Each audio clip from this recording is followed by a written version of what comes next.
Hello అండి. ఈరోజు నేను జల్లల కర్రీ చేయబోతున్నాను. అది కూడా మట్టి దాకలో కలిపి కూర అండి. కలిపి పెడతారు కదా పాతకాలంలో, అలాగా.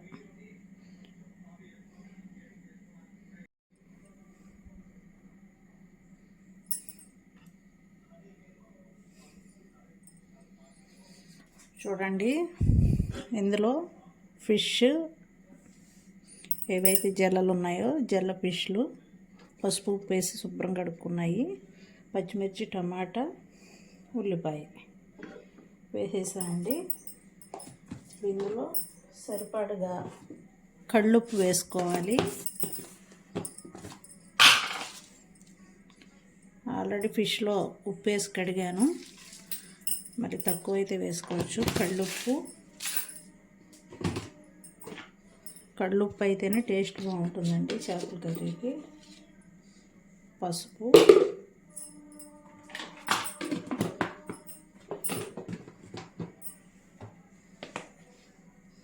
సరిపడా కారం.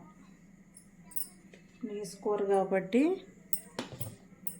బ్యాడ్ స్మెల్, నీసు వాసన రాకుండా కొంచెం కారం, ఉప్పు, పసుపు ఎక్కువ పడతాయి.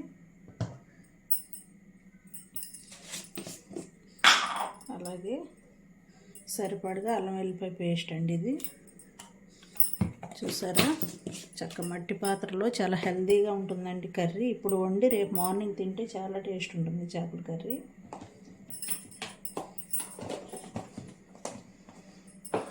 ఇందులో సరిపడా ఆయిల్, 100 గ్రామ్స్ పైన 150 గ్రామ్స్ వరకు ఆయిల్. ఇప్పుడు దీన్ని బాగా కలుపుకోవాలండి.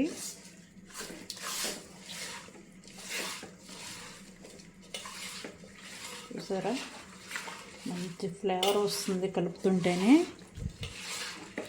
చాలా హెల్తీగా ఉంటాయండి ఫిష్. ఇలా మట్టి పాత్రలో చేసుకుంటే, పొయ్యి మీద చేస్తే ఈ మట్టి పాత్రలో ఇంకా టేస్ట్ చాలా బాగుంటుంది.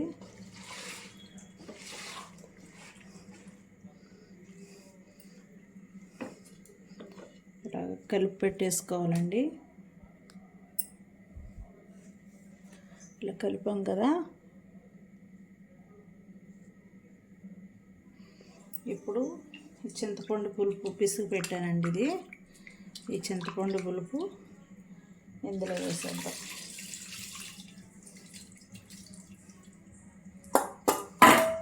ఇంకా ముక్క మురిగే వరకు కొద్దిగా వాటర్ పోసుకుందాం. ఈ ముక్క ములగాలండి కూర ఉడకడానికి. ఈ పాతకాలంలో మన పూర్వీకులు ఈ విధంగా కలిపి కూరలే ఎక్కువ చేసేవారండి. చాలా ఆరోగ్యం కూడాని.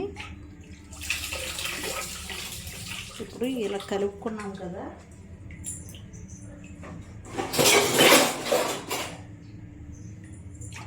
దీనిపైన ఇప్పుడు మూత పెట్టేసి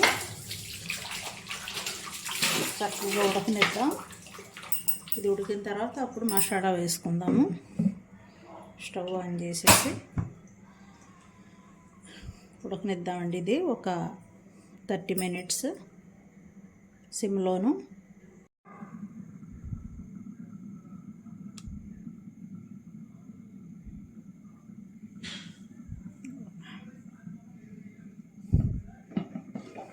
చూడండి, కర్రీ చక్కగా ఉడికింది కదా. ఇప్పుడు దీనిలో ఆల్రెడీ మగ్గిపోయిందండి, బాగా ఉడికి. ఫిషెస్ కూడా చక్కగా ఉడికినాయి. చూడండి, చక్కగా ఉడికిపోయినాయి. ఫిష్ కూడా దగ్గరగా అయ్యింది కాబట్టి ఇప్పుడు ఇందులో మనం ఏవైతే క్లీన్ చేసి పెట్టుకున్న బెండకాయలు ఉన్నాయో అవి వేసేద్దాము. బెండకాయలు ముందే వేసుకోకూడదండి, అవి వేస్తే మెల్ట్ అయిపోతాయి, కూర అంతా కలిసిపోతుంది. ఇలా పీసెస్గా ఉండవు. లేత బెండకాయలు చక్కగా 2 పీసులు కట్ చేసుకుని, చక్కగా పుచ్చులు ఉన్నాయో లేదో చూసుకుని కట్ చేసుకోవాలి.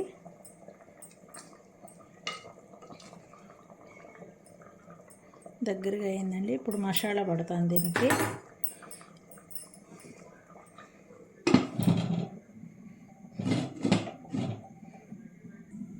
చూడండి, ఇందులో ఎండు కొబ్బరి, ధనియాలు, జీలకర్ర, కొద్దిగా మెంతాకు పొడి, అలాగే కొద్దిగా ఎండు కొబ్బరి వేసాను. వెల్లుల్లిపాయ అందుబాటులో లేదండి, ఆల్రెడీ అల్లం వెల్లిపాయ పేస్ట్లో వెల్లుల్లిపాయ ఉంది కాబట్టి సరిపోతుంది. కొద్దిగా నల్ల మిరియాలు కూడా వేసాను. ఇవన్నీ మిక్సీ పట్టేసుకుందాం ఇప్పుడు. చూడండి, కర్రీ చక్కగా కుక్ అయిపోయింది, దగ్గరగా అయిపోయిందండి. ఇంకా ఇప్పుడు ఇందులో ముందుగా మిక్సీ పెట్టుకున్నటువంటి ఫిష్ మసాలా, లైట్ మసాలాని వేసేస్తున్నాను. అంతేనండి, మసాలా వేసేసుకొని మనం కర్రీని సర్వ్ చేసుకోవచ్చు. వేడిగా తినాలనుకున్న వాళ్ళు, లేదంటే మార్నింగ్ తింటే చాలా బాగుంటుంది ఈ కర్రీ. ఇది చపాతీలోకి, రైస్లోకి, అలాగే బగారా రైస్లో కూడా చాలా బాగుంటుంది.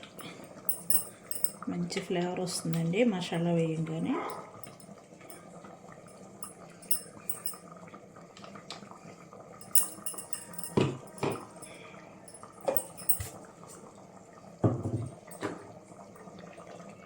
గ్రేవీ చిక్కబడిపోయింది చూసారా, బెండకాయ కూడా చక్కగా ఉడికిపోయింది. ఇది జల్ల చేప కాబట్టి విడదండి, గడ్డతో తిప్పుకోవచ్చు. అంతేనండి, కర్రీ రెడీ అయిపోయింది. ఇంకా ఒక 2 minutes నుంచి సర్వ్ చేసుకోవడమే. Thank you so much friends. Thank you for watching. Please subscribe our channel. Thank you all.